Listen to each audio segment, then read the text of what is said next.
ఈ రోజు నేను ఒక పిలుపు ఇవ్వడానికి వచ్చా. రాతి యుగం వైపు వెళ్తారా, స్వర్ణ యుగం కోసం నాతో నడుస్తారా అని మిమ్మల్ని అడుగుతున్నా.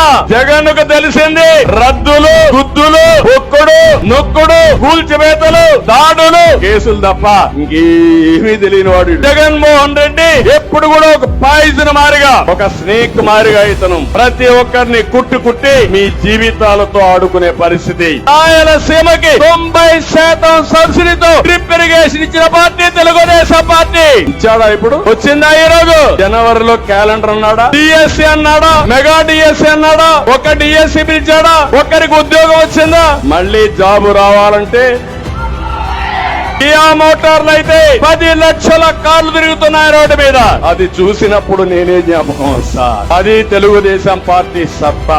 ఈ రాయలసీమకు అన్ని వనరులున్నాయి. నేను కూడా ఈ రాయలసీమలోనే పుట్టా, చిత్తూరులో పుట్టా. ఇది నాకు గర్వ కారణం. ఈ జగన్మోహన్ రెడ్డి రాయలసీమకు ఒక్క ప్రాజెక్టు కట్టాడా అని మిమ్మల్ని అడుగుతున్నా. అది అసమర్థ పాలన.